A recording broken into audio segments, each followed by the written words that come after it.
to Talk With. My name is Kamoota Mayondi. You are watching live TV on channel 112 on Topstar. Tonight on Talk With, we talk with Dr. Godfrey Malembeka, who is the founder and executive director of the Prisons Care and Counseling Association, P.r.c.c.a. Good evening, Dr. Malembeka. Good evening. Thank you very much for inviting me to this beautiful studio. For the first time, right? For the first time. Well, we're happy to have you here with us. Thank you so much. So tonight on Talk With, we talk with Dr. Malembeka about the plight of prisoners in Zambia. Zambian prisons have almost 2 times, in some cases 3 times the capacity of inmates. When you compare, I think in your press statement you said in a 8,000 or so capacity you have 20,000 prisoners. Yes. So you can only imagine just how difficult that must be. So getting into the conversation, what led you to found P.r.c.c.a? First of all, I'm an ex-prisoner, and I think it should be announced. So when I went there for 4 years, I saw a lot of gaps and discovered things I did not know. For example, circumstantial children that are born and brought in prisons, and that is the eponymous of the word or the organization P.r.c.c.a. We got this from a baby girl that I found in prison, and everyone was fond of that baby girl. And so I spent my 4 years as a school teacher in the library. That was my hard labor. Right. So we played around with that name and came up with Prisons Care and Counseling Association. Right. So it's really because I went through it, saw the challenges and the problems, and promised my friends that when I go out, I will come back with others to see how we can make the environment a bit humane. Right. Yeah. So I like that you played on a name of a child who was born in prison to an incarcerated mother, and you've talked about how what you saw in your 4 years in prison made you think there's something I need to do. So I like that you also started to do something while inside. So it's not necessarily waiting to come out, but to start creating change inside. Other than the library program that you're a part of, what did you keep yourself? I was, first of all, the coordinator of the church programs, Prisons Fellowship. I was coordinating those fellowships in the correctional centers. But I also decided to go back to school. And 4 years is a degree program. So I went back to school and continued studying. I've told you that I spent my 4 years teaching my fellow inmates. So we were trying with my friends to formalize the prison's informal education then. Today, I am happy to report that Zambia Correctional Service is almost through with formalization, working with Ministry of Education, together with us, supplementing them. All the major correctional centers today are examination centers. So the Ministry of Education sends invigilators there to go and conduct examinations there. Prisoners are graduating every year. They are getting Form 5 certificates, tertiary education. Zambia Correctional Service produces not less than 20 graduates from universities, including University of Zambia and private universities. This is how far. That is a very encouraging information to know. Why do we not know about some of the positives like this? Because some people would think, we don't quite hear of the positives to say people are graduating from prisons. So is it us in the media who are not covering? Where do you think the gap is? It's both ourselves, CSOs working, and also government needs to put up a deliberate program with you, the media, both private and public media. There are a lot of myths and, beliefs that we need to demythologize. People believe in things that are not even there. So we've not worked effectively with the media. But I want to thank you. At least as P.r.c.c.a, you've made follow-ups. I have not paid for this program. You've called us. We need to continue. Right. Yes, to make the people aware of the changes and the paradigm shift itself, the change from prisons to correctional, and the change from the punitive model to the correctional model or social model, which emphasizes on correcting people. Well, I like that you talk about the paradigm shift. Yes. So moving from more punishment to correctional. Yes. So do you feel from the time that, when you look back to the time that you served your sentence and you look at things now, do you believe that the change has actually begun? and things are more correctional? Yes, the change started with the assenting to the new Constitutional Amendment Act number 2 on 5th January 2016 by the President. That is what laid the foundation. During our years, 20 years ago, we never used to see such numbers of pardonees, thousands of people pardoned. We never used to see the interest of politicians visiting us. We never saw a new correctional center.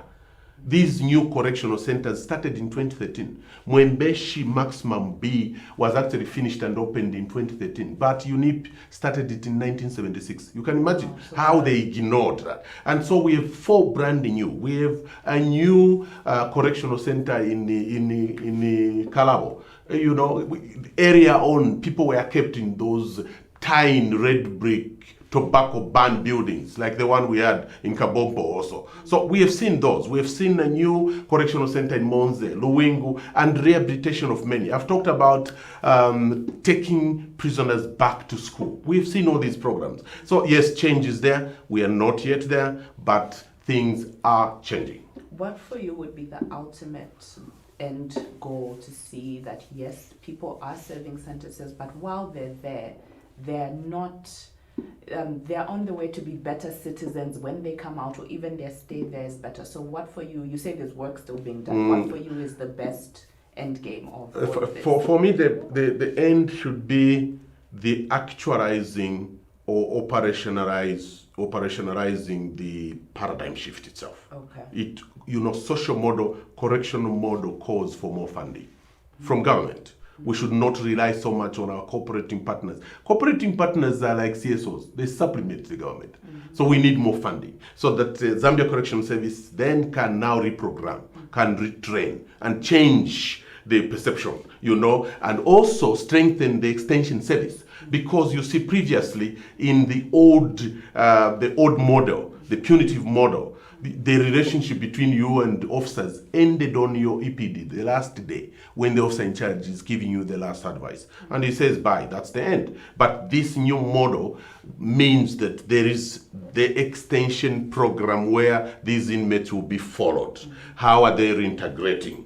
How is there a reception outside? Because this is what has been creating the level of recidivism, which is very high. The number of recidivists or repeaters is still high in Zambia because of stigma and discrimination.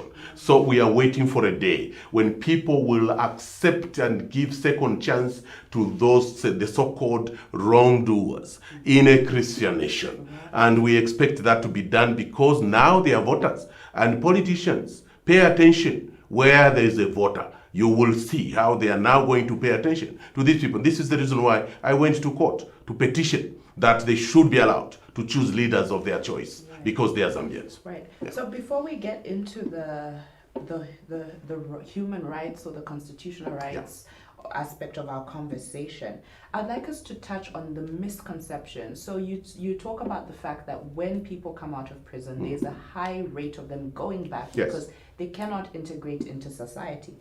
So what's the biggest misconception that you have found people have when they say, oh, this person is an ex-prisoner? It was created by our colonial masters. First of all, most of the people who were in our prisons then in Africa were actually Africans, and they were condemned, rubbished, as people can't make it again. And possibly why the punitive approach. Yes, and now because of also the tradition beliefs such as people who are in prisons have bad breath, bad omen, don't greet them. If you shake hands with them, your wife will not be, your baby will not be productive. If you do that, your husband will be fired, or your dreams will change. They come out with bad breath. That is the thinking, and which is actually really doesn't make sense, because prisoners pray every day, whereas outside people pray only on Sunday and Saturday. And things have changed. So there are a lot of beliefs that people can't change. When a prisoner shall remain a prisoner forever, someone can. People who are outside behave as if they are holier than those who are inside. People have forgotten the Bible, that we are all fallible. and also failure of understanding the difference between the pronouncement in the Bible. When you are in the Bible, you impregnate a choir member, they will call that sin. You see? And they may suspend you from the Holy Communion, but they will bring you later. But when you do that outside, in the Penal Code, Cap 87, they will call that an offense. So where is the difference? We are all fallible, we are sinners, and my Bible, Romans 3:23, says all of us have sinned. So the difference between those who are inside and outside is not fully understood. So that is where the problem is. The day we shall understand that a lot of people that are in our correction facilities are there because of poor representation. Legal representation in Zambia is very expensive. And the people who are there are actually poor. Rich people don't go there.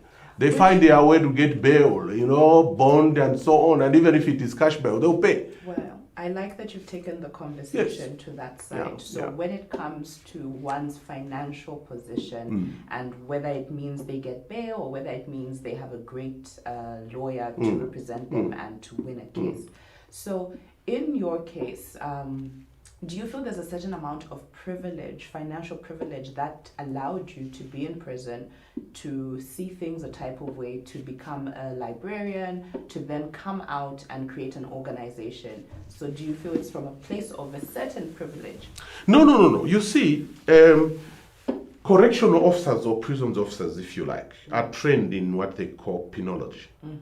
They are not trained in criminology. It's the police and others who are trained in criminology. Penology is about helping someone to realize remorse, helping someone to become a better person, helping someone to regret what you did. And so they have sharp eyes. They can see, they check. They will get the background. First, the day you are entering prisons, you will leave your bio data there. And also they will look at the type of people who are visiting you. Who were you? What were you outside? What is your area? And are you a professional? And I've told you that I spent so they picked me. Because of this, you have shown leadership. Even before you came here, we would want you to spend your 4 years in the library. And that is also part of hard labor. But your role is simply to teach your friends. Your role is to create leadership. In my cell, Kampinsa State Correctional Center is the biggest in Central Africa. It has 48 dormitories with a capacity of 200 people in one dormitory. And so my dormitory was declared as the education cell. All those who went back to school were in our cell. When you are locked up, you continue with those studies. That is how I enjoyed my stay, though I was locked up. It is so painful to be locked up. You are not free to go outside to attend these funerals and so on. So it wasn't really my making, but also I should mention here that officer in charge, I think, was used by God. And so I discovered things that I didn't know, and I saw the best and the worst. I am now equalized. I think I'm better than I went. Okay. Yeah. And if you've just joined us, you are watching Talk With. Tonight on Talk With, we are with Dr. Godfrey Malembeka, and we're looking at the plight of prisoners in Zambia. And Dr. Malembeka is the executive director and founder of P.r.c.c.a, Prisons Care and Counseling Association. And when I introduced you in the show, I didn't state that you're an ex-prisoner. I don't know what is politically correct to say. But you've said it's fine. Yes, it's fine. It's fine. A lot of people have done that, and I've used that trademark to destigmatize my fellow prisoners, because what kills them is that they accept that stigma, so they suffer from self-stigma. So I announced the first day I came out, went to ZNBC and announced. And today, as I'm talking to you, we have 3 ex-prisoners that are running big projects or organizations supplementing the Zambian government. Right. So you tell the people, why should you hide? Right. So you are free to announce that. Okay, that's glad. So when it comes to the work that P.r.c.c.a does, what structures do you have in place to help ex-prisoners integrate back into society? Because that can be very, very challenging. Yeah. You've talked about self-stigma. You've also talked about the stigma that the general public have. Yes. So 2 groups here. I'll talk about what we do with those serving inmates and what we do with thousands of these ex-prisoners. We realized quite early, let's start with the ex-prisoners, that this job cannot be done by one CSO, This job cannot be done by one government department. So we sit and we partner with many people. For example, we partner with the judiciary. Judiciary has given us free electricity, free water, free accommodation at the court complex, where I've put my paralegals. And then we go to the legal aid board. Legal aid board, government lawyers give us lawyers because poor people need to be assisted. Right. And though they send 2 lawyers every day, you can see that partnership. We work with the Minister of Lands. Minister of Lands has given land to ex-prisoners that were pardoned by the president. Those who spent long years, 40 years, 45 years, when they were pardoned, they were given land. Others are actually in the Kamootas from Quimbodietu. With his group, they are in Chongwe. And we also work with district councils in Mumbwa. We work with district councils in Kapirimponshi. I am working with 3 ex-prisoners. So it takes a village, basically. Yes. So that is what we are doing. And so we work with traditional leaders. We took all the 7 traditional leaders in Mumbwa district, led by Senior Chief Shakumbila, to Mumbwa Correctional Center for them to see what is obtaining there. And the result of that is that we were given 60 hectares of land, and we are building a village, a transit center for all those who are coming, because that's where the gap is, so that we give them aftercare services, post discharge counseling, and also preparation for connection. They will be with us for one farming season. When they leave that center with simple agricultural tools. They leave that center with seed. They leave that center with pieces of land where they will go, and then we get another 100. That is one area. So we work with so many people in trying to assist these people. We work with all the law enforcement agencies. My paralegals are making the police officer's job easier, because if they detain someone who is on IRBs, for example, my paralegals will make sure they go and collect those and give, because that's a human right. And so we work with private law firms that are offering pro bono to represent people free of charge. We advocate for change. We represent these inmates. For those inside, we realized quite early in 2009, because of my experience, that when you enter correctional centers, also you need reception. You need someone to tell you that you can still make it. You are not the first and last. So we created Insaka, and these are tables, or we call them desks, and they are now called legal desks. So these legal desks, we trained inmates that are serving long sentences. We give them basic legal education for them to understand terminology such as nore prosequi, so that when the court enters that nore prosequi, you understand fully. And also give them basic legal education on legal advice, legal information on things they can do without a lawyer. Like when you want to get bail, you don't need a lawyer. We help them to sharpen their mitigation, so that when the judges or jailers are touched, then they will benefit. Those people will benefit from non-custodial options. They'll be given suspended sentences, community sentences, or fines than custodial options. So this is the work we do on those desks. Now, these desks today, as I'm talking to you, with support from European Union, GIZ, Plight program, Open Society Foundation, and OSISA, we have even other CSOs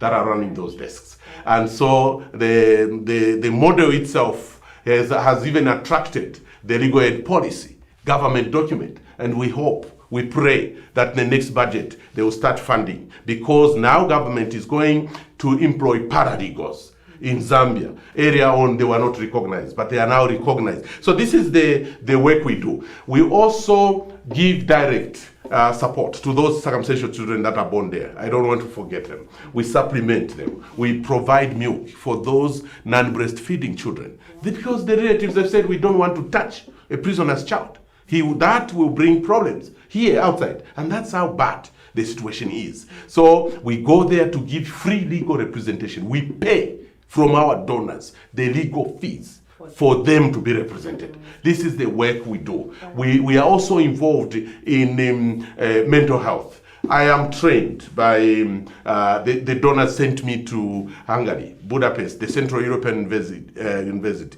in psychosocial and intellectual disabilities. So those are the papers that we give to our society. I like how you've talked about how you have so many organizations, yes, so many government yes, institutions. Yes. It's a partnering private, with us, yes. It's private, it's public sector support to bring together not only this CSO but others who are falling into the structures to support prisons.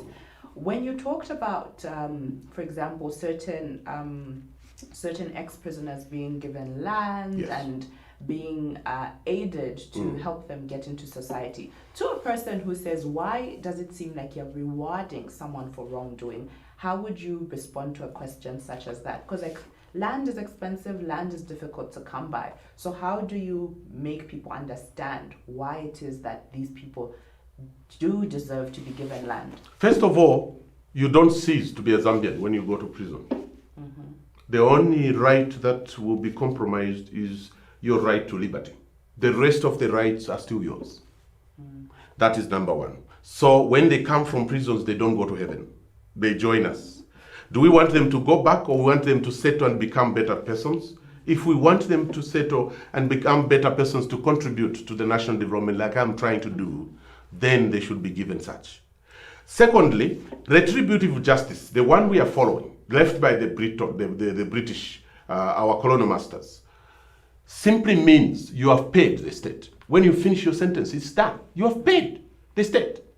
Therefore, you should not be punished further.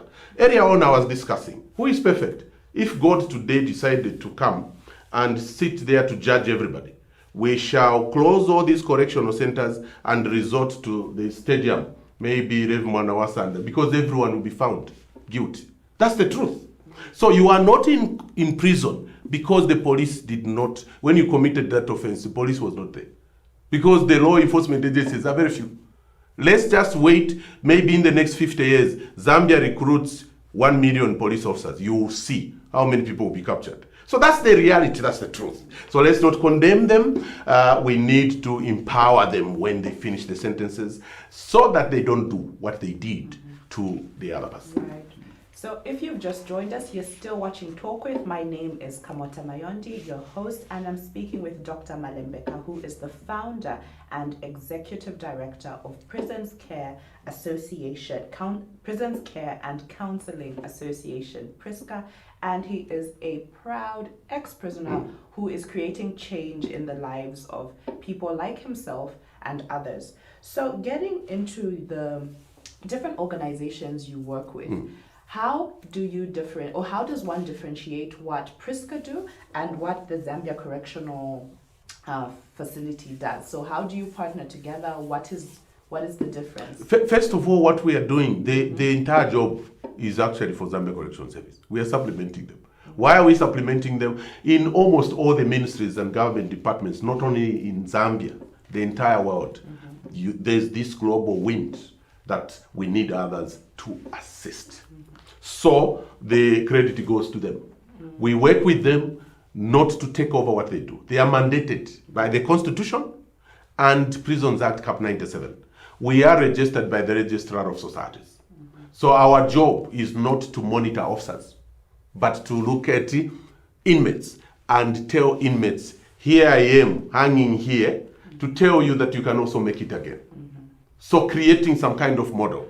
That's the job we do. That's the job we do. Not only that, if you come, and one day you should come to my office, you will see the people who kept me, officers that are now retired. I've employed those buanas, I was calling them buana, now they are working with me because we are one and the same.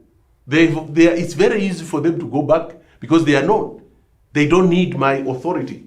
They are not doubted. So these are some of the paradigms I'm talking about. Also, you will find 3 ex-prisoners, I've told you, because the government does not employ ex-prisoners. And these double standards, may I use this opportunity that the Public Service Commission should again revisit this. Because on one hand, the Minister of Education is educating them. On another hand, you are blacklisting them.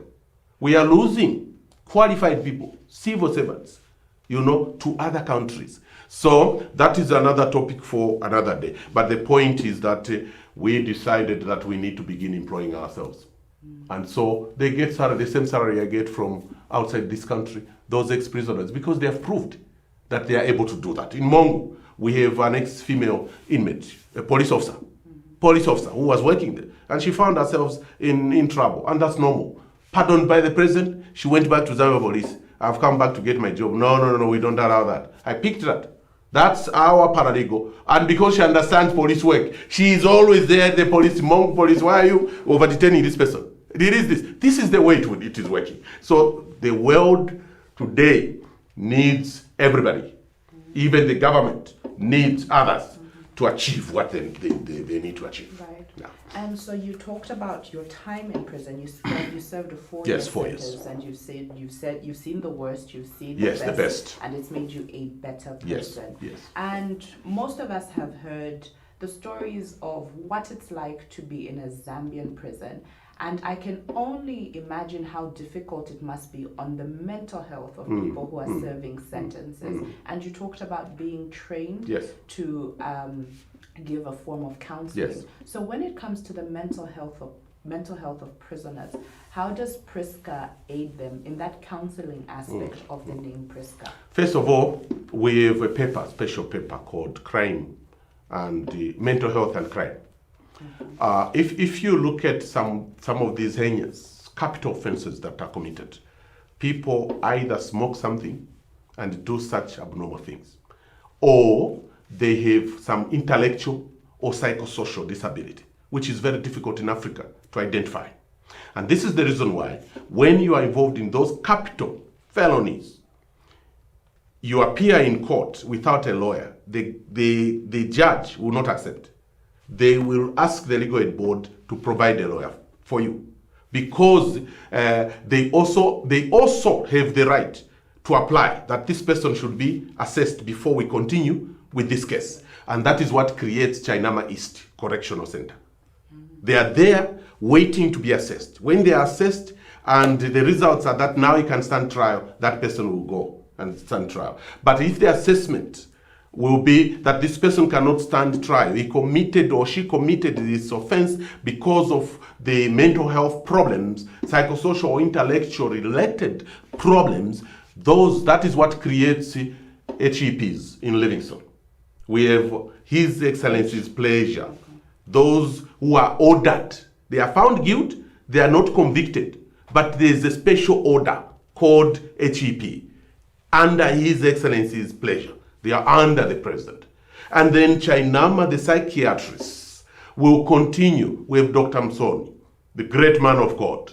He is now about to retire, and I am appealing to you youngsters who are still studying. Get interested in studying psychiatry. So we have very few psychiatrists in Zambia. So we want these officers to go and help this Dr. Msoni. So he will continue assessing them. When he gives a report that these people are now, these 5 are now recovering, or they have recovered. You have heard when the presidential prerogative of mercy is announced, the Minister of Home Affairs or the Commissioner General will give the breakdown. Some will be HEPs. So when you hear the HEPs, they are released because that process is finished. So we work with those. We sometimes provide fuel when there's no fuel for this doctor and others to go and assess those people, especially before May and October. Again, that is experience, because I know that May and October, those are official days for presidential prerogative of mercy. So this is what we do. And in Livingstone, I told you that we have that special package where we provide basic needs for those HEPs are part of that. So Livingstone is special. We've been there from 2009 to this day.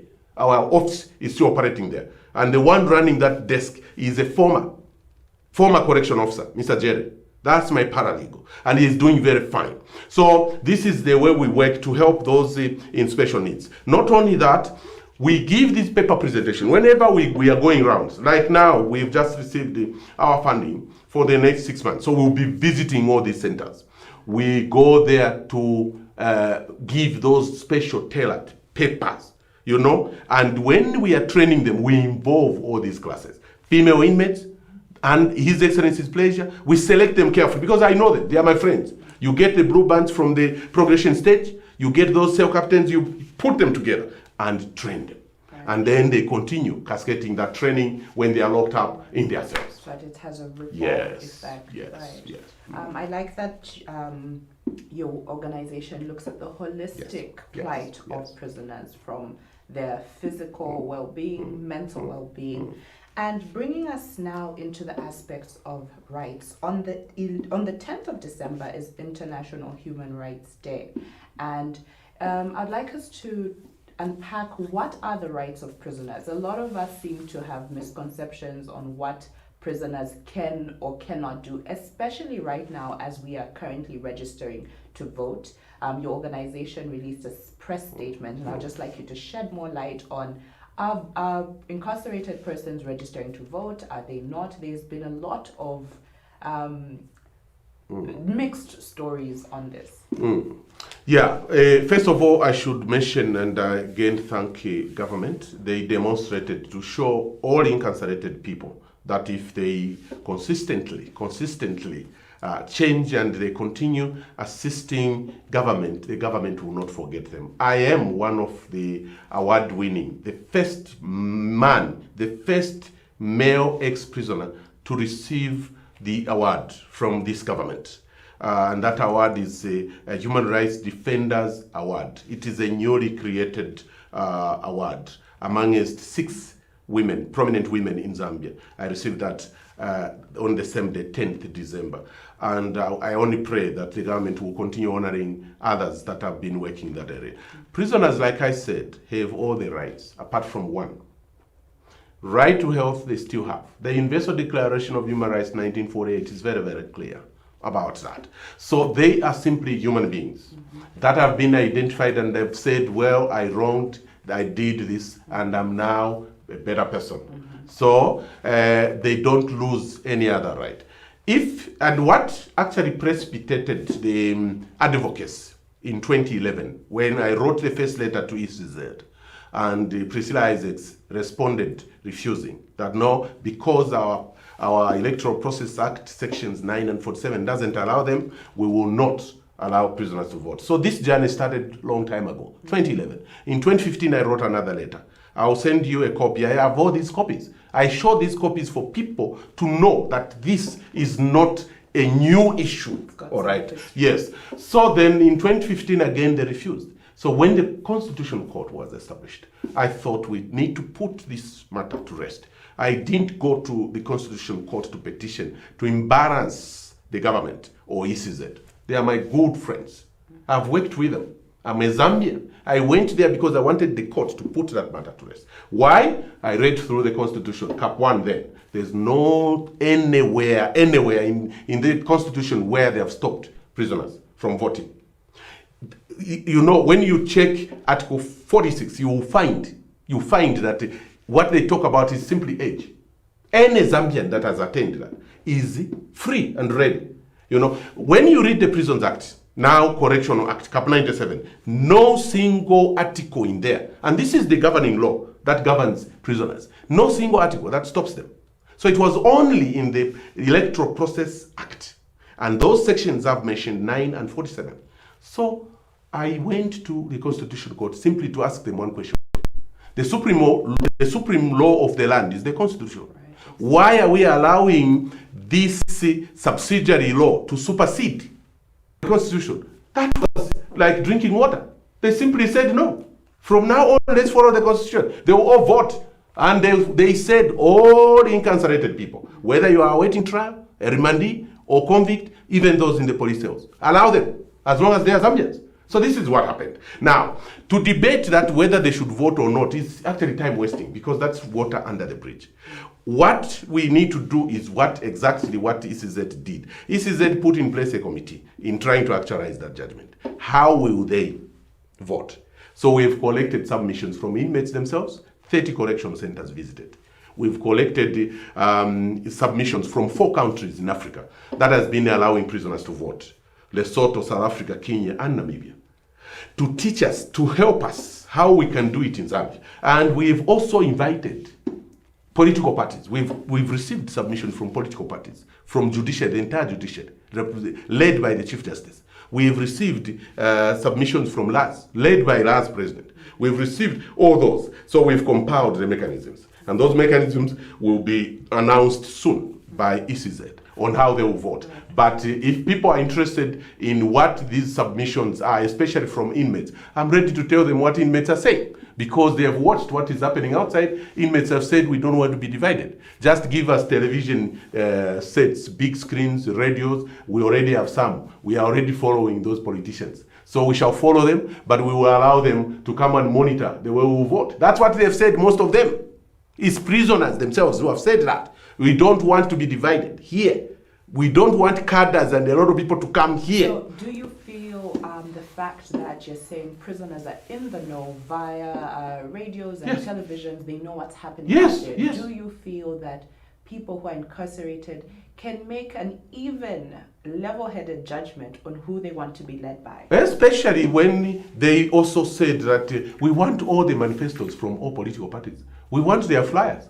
And we want ECZ to put them on a big poster. All the presidents who are standing, bring it here. But we don't want all these flyers and posters from all the political parties, I don't know if they are 1,000, to read our prisons. And surely you see sense in that. But I am saying the final mechanisms will be announced. And if the announcement will be no political party will enter, it will mean all political parties. Because we've heard. And if it will be political parties entering, it will be again all of them. Right, because there's rumors around saying no, opposition will not be allowed to campaign in prisons if it goes to that. So it's important that there is indeed equal opportunity to information for prisoners. In all our work, my friend, we never discussed ruling party or opposition parties. We are looking at political parties. Period. And by the way, when I say opposition, I mean yes, you are right. I'm also hearing those rumors. People just think there's only one opposition. No, there are so many. Party. There are so many. So I'm saying we never discussed opposition parties or political parties. Right. And I want to advise them. This is time they need to spend. Fuse prisoners' plight in your manifestos. Begin preparing to tell them what you do. That's what they are waiting for. They have been following you even before we provide more TVs and radios. We've provided some ourselves.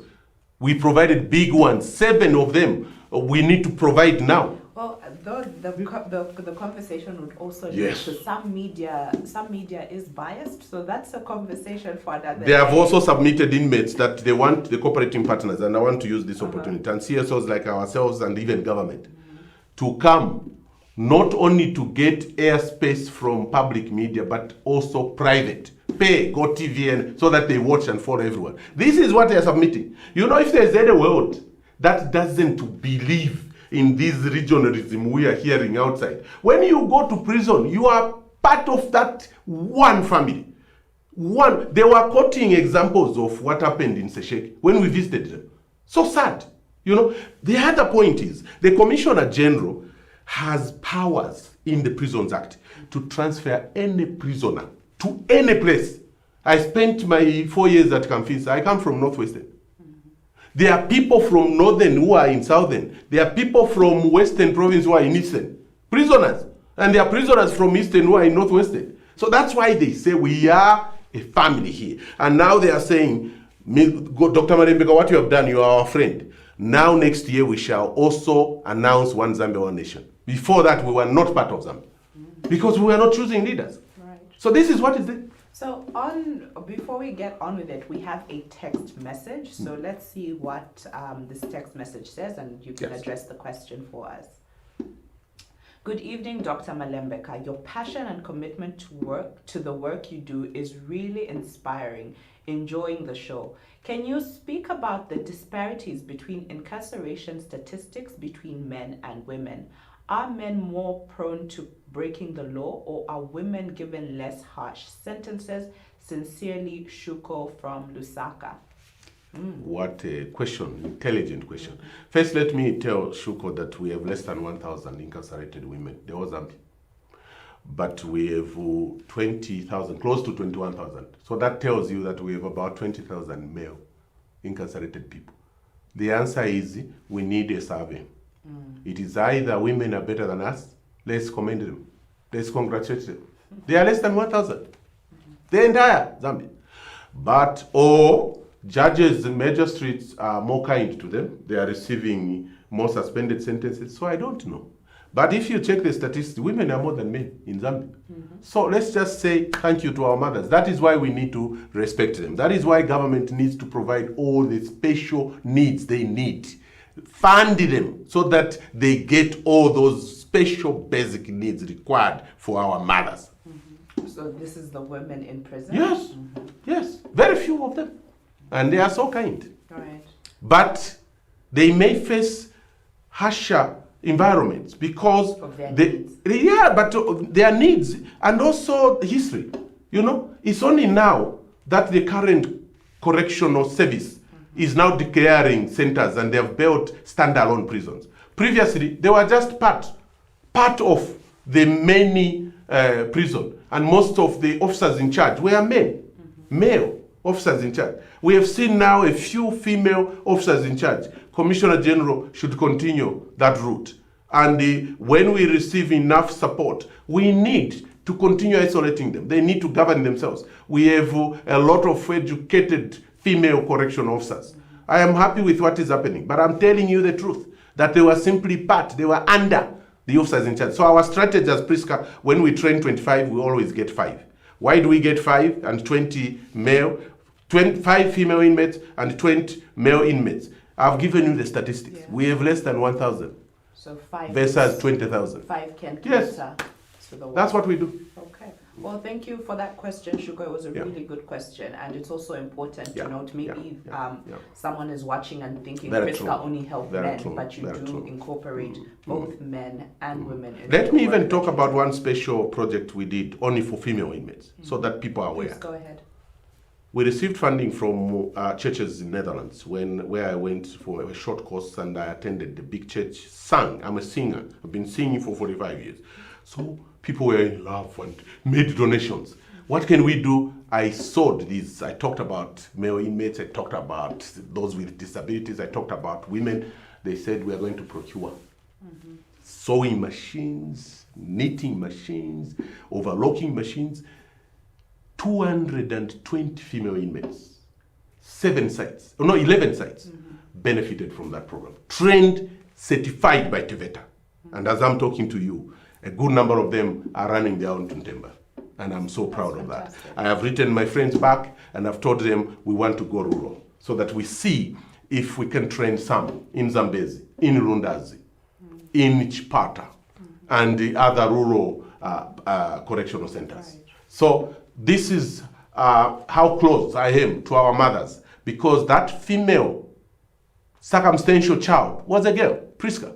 And that's the name, P.r.c.c.a. Right. I invite all the people called P.r.c.c.a by that name. Please come to the office this Christmas and get a gift. That's so generous of you, Dr. Malembeka. So before we got the question from Shuko, we were looking at the electoral process around what we expect to see when those who are in prison are expected to register to vote.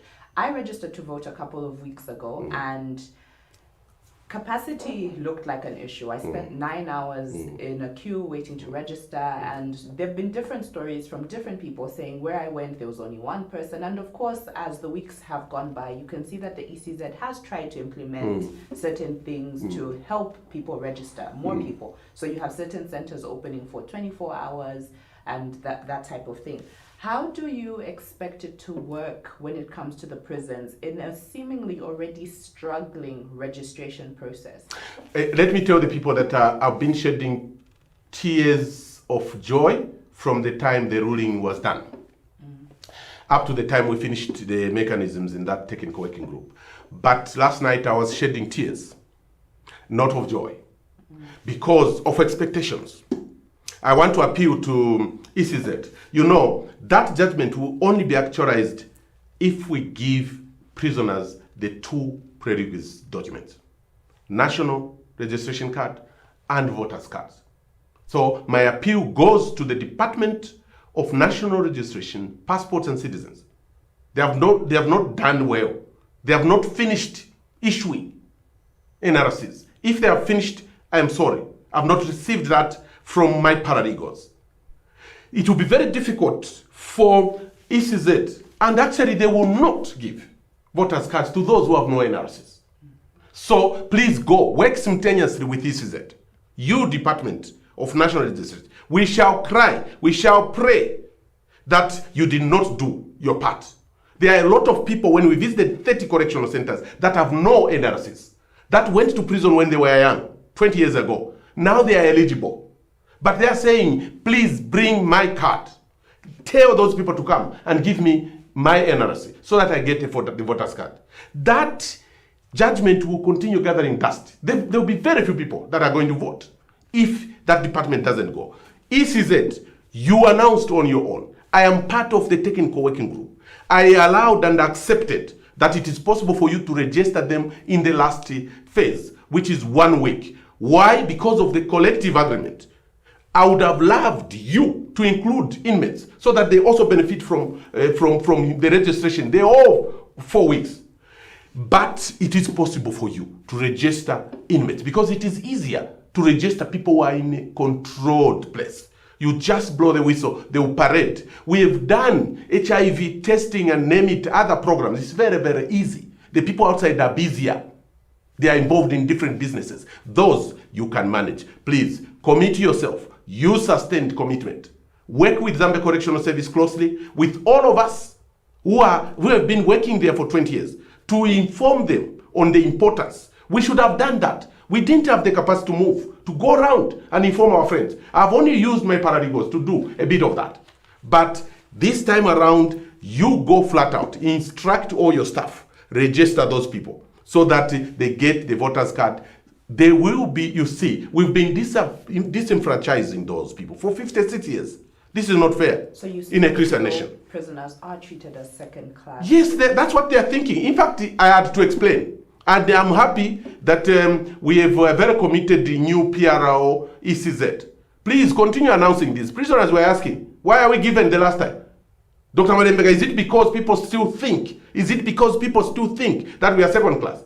And I explained to them that this may work to your advantage because we need the other department to give you the NRCs. So I don't know how effective the Department of National Registration was the last 2-3 weeks before the registration of ECZ. If they have not done their work, this is the time. They can run that simultaneously. Let them enter correctional centers. They are issuing NRCs, and this side they are giving voters' cards. That is when we shall say we have given the right to those people. They are Zambians. They have been given that right back by the court of law. And so it is law, it is policy. Let us assist them. Because choosing leaders of their choice will help them for integration. Because they'll follow those leaders. They'll follow those councillors to assist them. And prisoners are saying, I don't mind voting for my councillor in Nakonde where I come from. I want to vote for the councillor here. Like transferred civil servants that are working here, but they come from Lundas. They vote. I am also going to vote because I want to make this Namwara prison better than I found it. That's what they're saying. So please go flat out. I am so tasked with this, and I'll be phoning ECZ, I'll be phoning Zambia Correction Service to find out if they have already mounted their machinery to give these documents. Because without those documents, we are simply saying that judgment will still remain hanging. Right. Well, that was, you do it, like Shuko said, you do indeed speak with a lot of passion, and I can tell how close to your heart this matter is. If you've just joined us, we are on the end side of our conversation here with Dr. Malembeka, who is the founder and executive director of Prisons Care and Counseling Association. And as we come to a close, any final remarks on our lovely conversation this evening? Let's work with the media from now on so that they are able to educate our friends. ECZ and everyone, please include them in your adverts. Because I've listened to so many adverts, but prisoners are not mentioned. And so let's work with the media. I want to appeal to all the relatives, friends, spouses, to those who are incarcerated. If you are still keeping NRCs, because when you are incarcerated, it's up to you to keep your NRC in prison like I did and get it when you are going, or you leave it home. So please, those who left NRCs, find time, take those, deliver those. If you know our numbers and the numbers for our paralegals in the provinces, work with them. They will assist you to find transport and take those NRCs. Thank you so much. Thank you so much, Dr. Malembeka. On that note, from me, Kamoota Mayondi, this has been Talk With. Have a blessed evening, good night, and I will catch you next Friday.